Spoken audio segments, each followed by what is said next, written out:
पधारो सा मारे देश जी ओ केसरिया मानवे ओ आबो सा ओ पधारो सा मारे देश सावन यावन के गया तो कर गया खोल अनेक ओ गिनता गिनता दस गई भारी आंगलियारी रे केसरिया बालू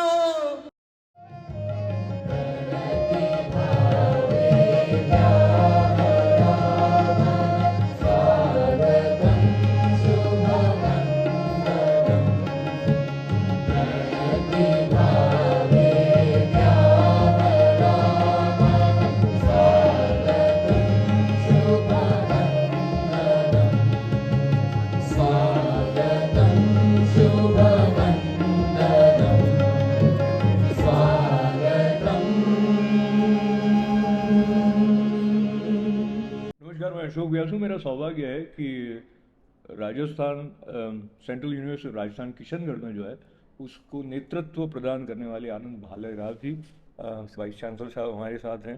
और बहुत सारे लोगों को राजस्थान में भी पता नहीं है कि इस प्रकार का एक विशाल परिसर है, इतने अच्छे अच्छे कार्यक्रम वहाँ पर होते हैं।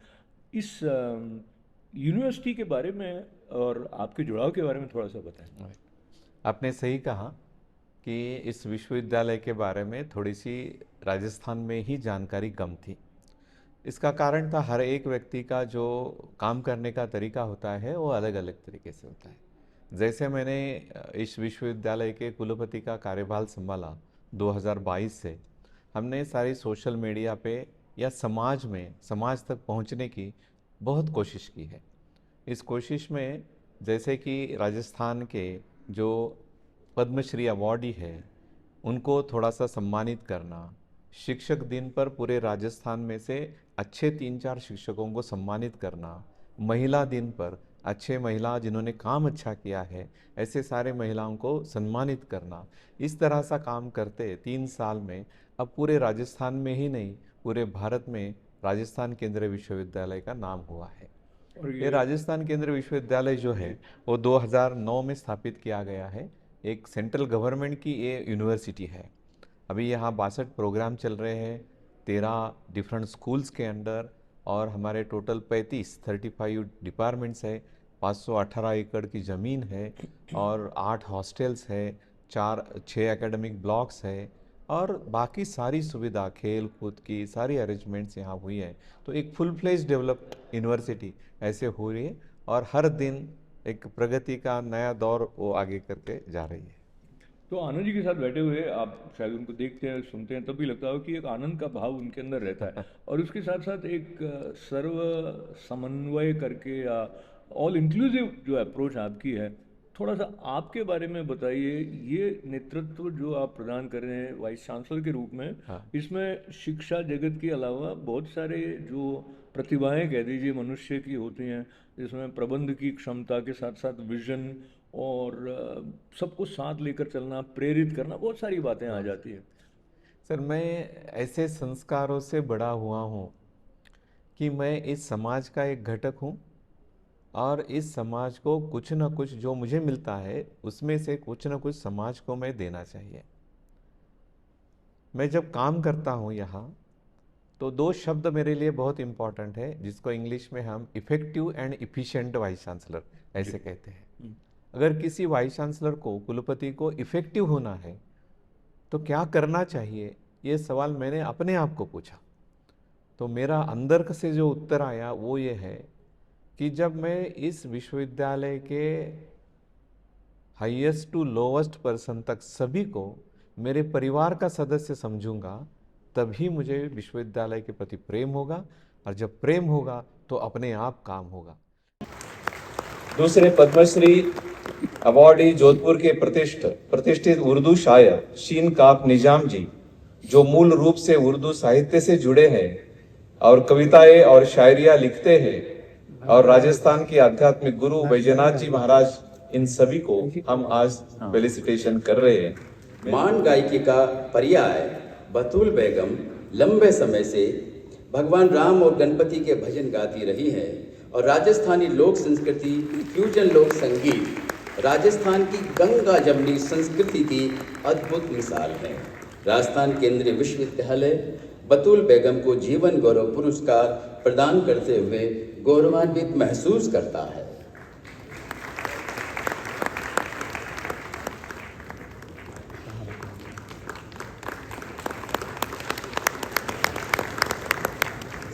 यूनिवर्सिटी का जन्मदिन है तो बहुत बहुत बधाई है, और आप सबको बहुत बहुत समझती हूँ तो आप पूरी टीम को सबको आपको बहुत बहुत बधाई।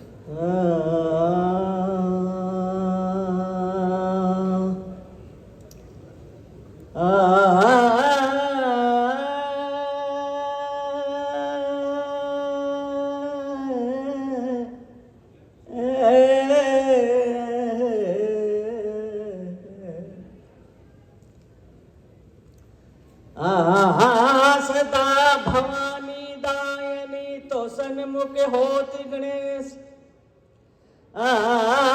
सदा भवानी दायनी तो सन्मुख होती गणेश। पांच देव रक्षा करे ओ ब्रह्मा विष्णु महेश। प्यारा गजानंद देवा ओ प्यारा गजानंद, प्यारा गजानंद देवा ओ प्यारा गजानंद। ओ घूमतड़ा घर आओ सा आओ मारा ओ प्यारा गजानंद। ओ खेलतड़ा घर आओ जे आओ मारा ओ प्यारा गजानंद। ओ रणत भंवरी से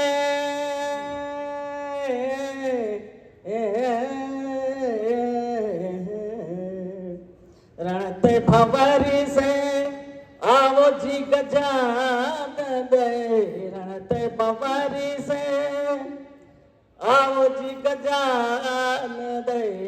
ओ जिलेरा तोरी दे सीधे आओ सा आओ मारा ओ प्यारा ओ गजानंद। ओ संग में तोरी दे सीधे आओ जे आओ मारा ओ प्यारा गजानंद।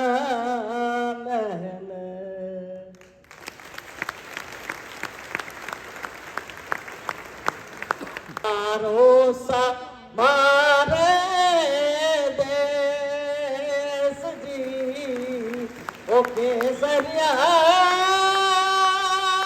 मानवे ओ आबो सा ओ पधारो संभारे देश।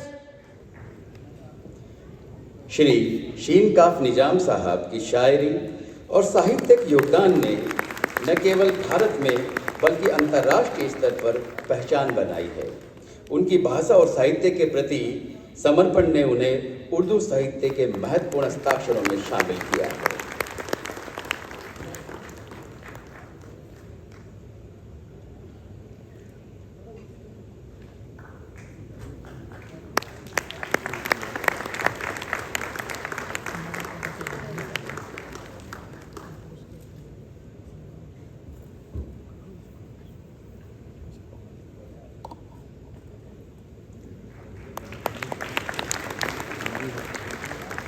या तो सुरगा न शर्मावे, यहाँ देव रमन न आवे, धरती धोरारी। इस धोरा की धरती में ऐसी विभूतियों का सम्मान करते हुए हम गौरवान्वित महसूस कर रहे हैं। आप दोनों का यश इसी तरह चारों दिशाओं में गुंजायमान होता रहे। और अब मैं गुजारिश करूंगा जनाब श्री शीन काफ निजाम साहब से, कृपया हमें आशीर्वचन प्रदान करें आप ही के दो मिसरों से आपको आवाज देना चाहता हूं। कभी जंगल कभी सहरा कभी दरिया लिखा, कभी जंगल कभी सहरा कभी दरिया लिखा, अब कहाँ याद कि हमने तुझे क्या क्या लिखा। अब कहाँ याद कि हमें तुझे क्या क्या लिखा। आरज़ू थी कि एक दिन तुझसे मिलूं, आरज़ू थी कि एक दिन तुझसे मिलूं, मिल गया तो सोचता हूं कि क्या करूं। बहुत मालूम हुआ कि आप पीछे बैठे हैं। मैं सबसे पहले शुक्रगुजार हूँ इस विश्वविद्यालय का, ममनून हूँ दिल की अमीर तरीन गहराइयों से, जिसने मुझे ये मौका दिया कि मैं आपसे मुखातिब हो सकूँ। मैं सबसे पहले शुक्रगुजार हूँ प्रोफेसर DP सिंह साहिब का, जो आज के मेहमान खुसूसी मुख्य अतिथि चीफ गेस्ट हैं। आज के अध्यक्ष जनाब सदर प्रोफेसर आनंद भालेराव साहब का दिल की अमीर तरीन गहराइयों से शुक्रिया अदा करता हूँ। प्रोफेसर अरुण कुमार पुजारी साहब का शुक्रिया अदा करूँ। वाजिबुल एहतराम प्रोफेसर दिनेश चंद्र शर्मा साहब का शुक्रगुजार हूँ, और आपके रजिस्ट्रार अमरदीप शर्मा साहब का, जिनकी मोहब्बत का तकाजा मुझे यहाँ तक खींच लिया है, मैं ममनून हूँ। और उसके साथ साथ में बेगम बतूल का शुक्रगुजार नहीं हूँ, बल्कि अपने को फ़ख्र का एहसास महसूस करता हूँ कि इतनी बड़ी फनकारा के साथ मेरा भी नाम मुंसलिक हो गया है। मैं ममनून दिल की गहराइयों से उनका शुक्रगुजार हूँ, और आप सभी का बार बार शुक्रिया अदा करता। समझ में नहीं आता कि अपनी बात का आगाज़ मुझे कितना वक्त बोलना चाहिए, 5 मिनट 10 मिनट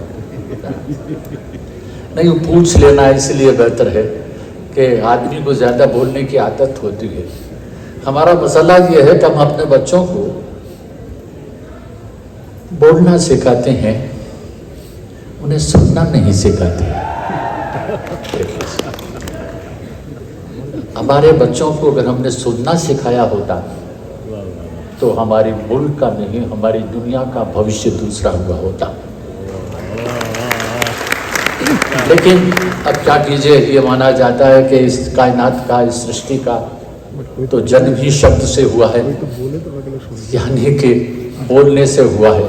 लेकिन हम ये भूल जाते हैं कि सृष्टा ने तो बोला था, लेकिन जिसने सुना वो सृष्टि था। इसलिए सृष्टि का कर्तव्य यह है कि वो सुने, और सृष्टा का कर्तव्य यह है कि वो बोले। दोस्तों, सम्मान संस्कृति का होता है, और जब संस्कृति का सम्मान होता है तो कहीं कहीं भाषा का सम्मान होता है। भाषा संस्कृति का पहचान पत्र होती है। याद रखें कि ज़बानें मजहबों की नहीं होती, ज़बानें तहसीबों की होती है। भाषाएं धर्मों की नहीं होती, भाषाएं संस्कृतियों की होती है। बहुत मुमकिन है, ये भाषा का दामन बहुत बड़ा है कि उसमें सारे ही धर्म समा जाते हैं, लेकिन भाषा का अपना एक धर्म होता है, और जो उस भाषा के उस धर्म का निर्वाह करता है, शायद उसी का नाम कवि होता होगा, या शायद होगा। एक बात और, भाषा का कर्म साहित्य है, और उसका धर्म जोड़ना है। आप देखें 1 मिनट के लिए कि शब्द जो है वो अकेला नहीं होता, 2 स्वर मिलेंगे तो शब्द होगा, शब्द नहीं है। लेकिन उसके साथ जैसे ही एक अनुस्वार जो आ हो गया तो शब्द हो गया। तो शब्द 1 से 2 होने का सबूत फराहम करता है, और यही सिलसिला जब चलता है तो भाषा बन जाती है। बहुत छोटे छोटे बातें आपसे करूं, शब्द का अपना फ्लेवर भी होता है। आप सब पढ़े लिखे लोग हैं, और पढ़े लिखों सरस्वती, इतने सरस्वती पुत्रों के सामने एक जाहिल आदमी जब बात करता है तो बहुत सोच के करता है। ये मैं किसी नम्रतावश नहीं कह रहा हूँ, याद रखिए इस बात को, क्योंकि आजकल हमारा बदकिस्मती ये है कि हम सच बोलने से पहले कुछ नहीं करते, झूठ बोलने से पहले कसम खाते हैं। लेकिन मैं आपको सच कह रहा हूं कि इस बात से मैं बिल्कुल मुत्तफिक रहिए कि मैं आप सबका बड़ा बहुत अपने आप को एक भयभीत संकोच महसूस करता हूँ। बाहर कहता हूँ, जब मैं आदमी शब्द बोलता हूँ तो मैं सामी कल्चर से जुड़ जाता हूँ। गौर कीजिएगा मेरी बात। मैं आदम से जुड़ जाता हूँ जब मैं आदमी बोलता हूँ, लेकिन जब मैं मनुष्य बोलता हूँ तो मैं कहीं मन से जुड़ जाता हूँ, कहीं मनुष्य या मनु से जुड़ जाता हूँ। जो शब्द के इस फ्लेवर को नहीं समझता, क्षमा कीजिए, कविता उसके लिए नहीं है।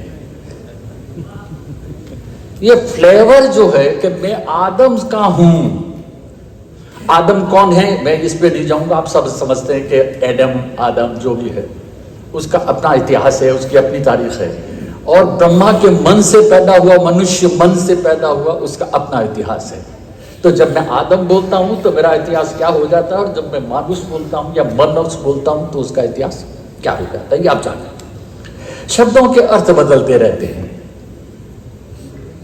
आप जानते हैं कि अवध शब्द का मतलब तो यह था कि जहां कभी वध न हो। अयोध्या शब्द का अर्थ यह था कि जहां कभी युद्ध न हो। विंडो शब्द का कुछ और अर्थ था, और अब ये जब से आया है तब उसका अर्थ कुछ और हो गया। विंडो कहते ही पता नहीं, आप सब पढ़े लिखे लोग, इशारा काफी होता है। साहित्य जो है वो शहद की तरह है, शायरी शहद है, उसमें कई फूलों का रस मौजूद होता है। अब ये पता लगाना बड़ा मुश्किल होता है कि इसमें गुलाब कहाँ है, चमेली कहाँ है, जुई कहाँ है, मोगरा कहाँ है और कांटा कहाँ है। मुझे ये कहने की इजाजत दीजिए कि अपने को खो देना, सारे उलूम, सारी विजडम, सारी प्रज्ञा, उसको खो देना, ऐसा संवेदना बन जाना, इनका इत्र हो जाना, शायरी उसी का नाम है। वहां फिर साहित्य साहित्य हो जाता है। वहां फिर अस्तित्ववाद नहीं रहता, न मार्क्सवाद रहता है, न व्यक्तिवाद रहता है, न कोई धर्म रहता है, क्योंकि साहित्य का अपना धर्म होता है, क्योंकि भाषा का अपना धर्म है। और जब भाषा का अपना धर्म है तो उसका कोई वो धर्म अलग धर्म है वो। और उस धर्म से गुजरते हुए अगर मैं आपसे ये कह दूं कि अगर साहित्यकार या जैसा भी बीवी ने आओ नी मारा देश गाया, तो इसमें दो चीजें हुई। पहला तो ये कि मैं नर से नारायण होना चाहता हूं, इसलिए हमारे यहां मंत्र दृष्टा भी है, मंत्र सृष्टा भी है। तो मैं नर से नारायण होना चाहता हूं, लेकिन जब मैं पढ़ रहा होता हूं और आपसे खुताब कर रहा होता हूं तो मैं नारायण से नर होना चाहता हूं। पूरी गीता जो है वो नारायण से नर होने की प्रक्रिया है। आप देखिए कृष्ण नर होके बात कर रहे हैं आपसे। ये बड़ा सारा साहित्य का जो पस मंजर है, या मेरा जो क्रिएटिव प्रोसेस है, या मेरी जो रचना प्रक्रिया है, या उसके पीछे जो साइकोलॉजी, कोई मनोविज्ञान काम करता है। मैं ये नहीं मानता कि भाषाएं, जैसा पहले कहा, वो किसी धर्म की नहीं होती, क्योंकि भाषा का अपना धर्म होता है। अब दो बातें आपसे करके अपनी बात समाप्त करूं। पहली बात ये अर्ज करना चाहता हूं कि, और इसे गौर से कीजिए, कुछ भी कहिए, चाहे एक को हम बहुत श्याम हुआ and God said let there be light and it was light, या कुन फायकुन हुआ, जो कुछ भी हुआ, एक कवि, एक शायर के लिए पहली प्रॉब्लम यह है कि उससे पहले क्या था। जैसे हमारे गालिब ने कहा कि न था कुछ तो खुदा था, कुछ न होता तो खुदा होता। तो खुदा जब था और खुदा न कुछ भी नहीं होता तब भी खुदा होता, ईश्वर तो होता। उससे पहले कुछ था कि नहीं था। आप हंसेंगे और हंसना भी चाहिए, इसीलिए शायरों और कवियों को थोड़ा सा कहते हैं ना भाई, खुदा से पहले क्या था। ठीक है ईश्वर हो गया, पर ईश्वर से पहले कुछ था कि नहीं था। हर कवि, हर शायर, हर कलाकार, हर संगीतकार, हर कला से प्रेम करने वाला भी उसी लम्हे को ढूंढता है जो खुदा से पहले था, जिसने खुदा को पैदा किया। कुरान वगैरह से आप लोग वाकिफ हैं, लेकिन मसला ये हो गया है कि पहले सन्नाटे का शोर था। गौर कीजिएगा, जिस जमाने में कोई नहीं था तो एक सन्नाटा था, और उस सन्नाटे का शोर था। सन्नाटे का मतलब ये होता है कि जहां सूनापन सदाएं दे रहा हो। सन्नाटे का मतलब पिन ड्रॉप साइलेंट नहीं होता, कभी डिक्शनरी भी देख सकते हैं आप। सन्नाटे का मतलब यह है कि जहां सूनापन शोर करता है, उस जमाने में जिसका जिक्र मैंने अभी किया, वो सन्नाटे के शोर का जमाना है। और हम जिस जमाने में रहते हैं वो शोर के सन्नाटे का जमाना है। और ये सन्नाटा आदमी में अवसाद पैदा करता है, वगैरह वगैरह वगैरह, जो कुछ पैदा करता है। डेविड लॉज नाम के पोस्ट मॉडर्न थिंकर हैं, उन्होंने कहा था कि इंफॉर्मेशन या छोड़िए, सूचना जो होती है वो इस उत्तर आधुनिक काल में धर्म हो गई है। साहित्य सूचना नहीं देता, साहित्य आपको संवेदनात्मक सूचना देता है। साहित्य आपको ये बताता है कि आप कितने कंगाल हो चुके हैं और आप कितने मुर्दार हो चुके हैं और आप पढ़ने लिखने के बाद कितने मेरे जैसे जाहिल हो चुके हैं। इस जहालत को जीतने और उसे खुद प्राप्त करने का नाम शायद साहित्य।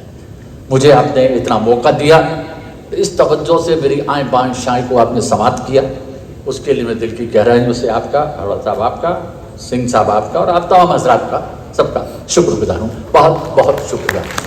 इस विश्वविद्यालय में राष्ट्रीय शिक्षा नीति 2020 की बहुत अच्छी तरह से हमने उसको इम्प्लीमेंट किया है। सारा करिकुलम बदला है, इंटर्नशिप चालू की है और हमारे जो मल्टीपल एंट्री मल्टीपल एग्ज़िट है इसका भी हमने प्रावधान किया है। अभी ये करते करते विश्वविद्यालय कोई अलग अपना विकास नहीं कर सकता जब तक आसपास के समाज को वो एक संबंध रखता है, कनेक्ट होता है। तो हमने पहला प्रयोग ये किया कि कितने स्कूल हैं हमारे आसपास के गाँव में, उस स्कूल में शिक्षकों की क्या अवस्था है, इसको हमने पहले जान लिया। और हमारे जो पीएचडी लोग हैं जो अनुसंधान यहाँ करते हैं, अभी ये सारे विद्यार्थी उस स्कूल्स में जाके मैथमेटिक्स पढ़ाते हैं, साइंस पढ़ाते हैं, इंग्लिश पढ़ाते हैं, क्योंकि वो प्रोग्राम्स हमारे यहाँ हैं। और स्कूल्स में शिक्षकों की कमतरता तो होती ही है, तो ये हमारे पीएचडी लोग वहाँ जाने से उनकी सुविधा हो गई, तो बच्चे अच्छे हो गए, उस गांव वालों को अच्छा लगा। उसके साथ साथ जैसे नेशनल साइंस डे का एक प्रोग्राम होता है यहाँ, नेशनल 28 फरवरी को होता है, उसमें हम आसपास के स्कूल के जितने छात्र हैं उनको प्रोत्साहन देते हैं कि आप अपना मॉडल बनाओ, यूनिवर्सिटी उसके लिए पैसा देगी, मॉडल बनाओ, आपकी जो प्रतिभा है, आपका जो विचार है, आपकी जो क्रिएटिविटी है, उसके हिसाब से आप मॉडल बनाओ और यहाँ एग्जीबिशन करो। तो आपको आश्चर्य लगेगा, अभी 28 फरवरी को जो नेशनल साइंस डे हुआ है, इसमें 200 से ज़्यादा बच्चों ने उसमें भाग लिया था और अपने मॉडल प्रदर्शन किया था। इस तरह से हम विश्वविद्यालय को आसपास के गाँवों से कनेक्ट करते हैं। मैं हमेशा यही बोलते रहता हूँ कि सबका साथ, सबका प्रयास और विश्वविद्यालय का विकास, यही हमारा तत्व है, उसी से ही हम आगे जा रहे हैं। तो आगे चलते चलते सिर्फ 2 प्रश्न और आपसे मैं कर लेना चाहता हूँ। एक, हमारे बहुत सारे दर्शक स्पष्ट नहीं होंगे कि सेंट्रल यूनिवर्सिटी ऑफ राजस्थान और जो राजस्थान यूनिवर्सिटी है, कई लोग उसमें भी कंफ्यूज होते हैं। तो ये सेंट्रल यूनिवर्सिटीज जो हैं और भी राज्यों में होंगी संभवतः, इस परिकल्पना के पीछे क्या, जैसे यूएसपी इस तरह के, मैं थोड़ा बेसिक से ही बताता हूँ कि भारत में जो विश्वविद्यालय है वो अलग अलग प्रकार के विश्वविद्यालय है। अगर सेंट्रल गवर्नमेंट कोई विश्वविद्यालय स्थापित करता है तो उसको सेंट्रल यूनिवर्सिटी कहते हैं। जब स्टेट गवर्नमेंट यूनिवर्सिटी को स्थापित करता है तो अलग अलग नाम रहते हैं, किसी संत का नाम देते हैं, किसी महापुरुष का नाम देते हैं वो स्टेट गवर्नमेंट वाले। तो राजस्थान, जयपुर में जो राजस्थान विश्वविद्यालय है वो राजस्थान गवर्नमेंट का विश्वविद्यालय है, उसका जो दायरा है वो राजस्थान स्टेट इतना ही है। लेकिन सेंट्रल यूनिवर्सिटी ऑफ राजस्थान जो है वो केंद्र शासन ने, गवर्नमेंट ऑफ इंडिया ने प्रस्थापित की है और हमारा दायरा है पूरा भारत है। तो कश्मीर से कन्याकुमारी तक। दायरा का क्या मतलब? दायरा मतलब स्टूडेंट सब जगह से, हाँ, सब जगह से आते हैं। What we can say the basin from which the student can come, ये सारे राज्यों से यहाँ आ सकते हैं। तो ये केंद्र शासन ने स्थापित की हुई यूनिवर्सिटी है, इसलिए उसको सेंट्रल यूनिवर्सिटी ऑफ राजस्थान ऐसे कहा जाता है। और ये एक्ट ऑफ पार्लियामेंट से तैयार हुई है। तो ये थोड़ा सा फर्क उसमें है। बाकी और तरह की यूनिवर्सिटी तो विश्वविद्यालय में है ही। और एक अच्छी बात है कि ये यूनिवर्सिटी अभी national assessment and accreditation council से A++ एक्रेडिटेशन मिला है। बहुत बड़ा। और ये पहली सेंट्रल यूनिवर्सिटी है जिसको A++ मिला।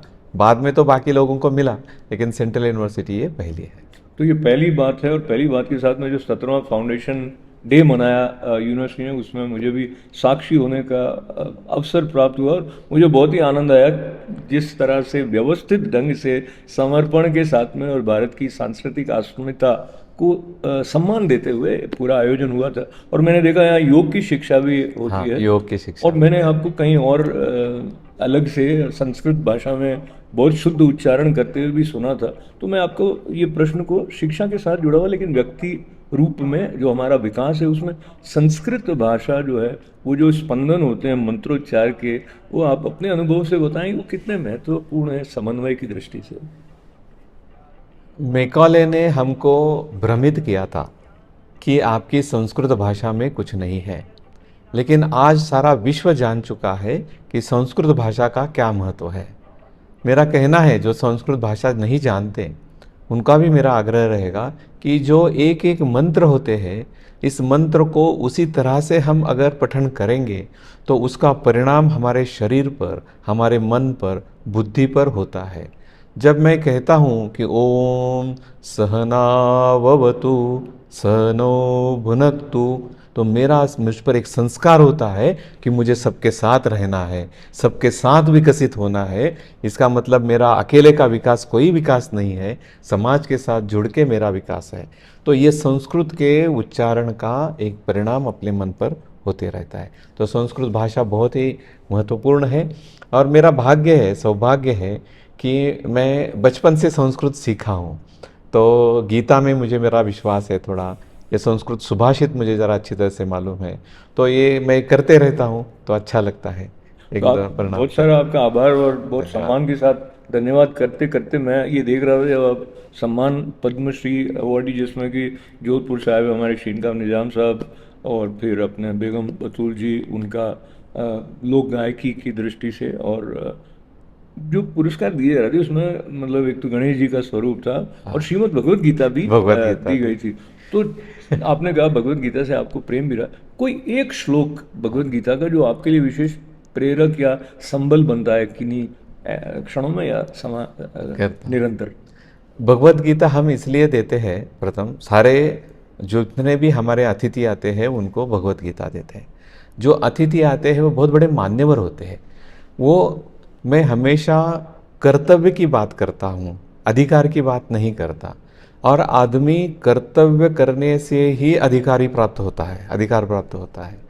तो ये जो मान्यवर यहाँ आए हैं उन्होंने कुछ ना कुछ अच्छा कर्तव्य किया है, कर्म किया है, इसीलिए इतने ऊंचे पद पर गए हैं। इसलिए गीता में जो कर्मवाद कहा है, उस कर्मवाद का स्मरण के लिए मैं उनको गीता देता हूँ।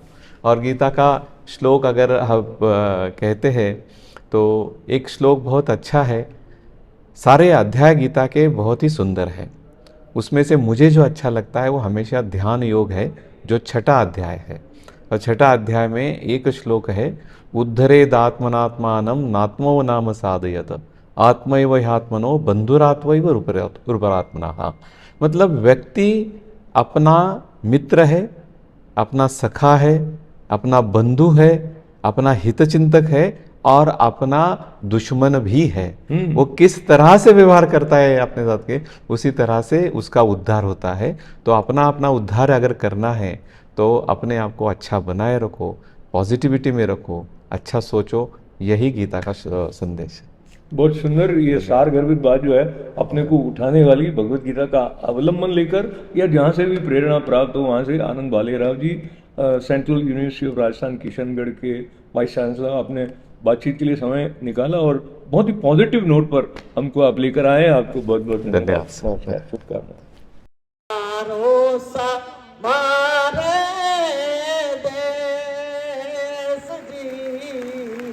केसरिया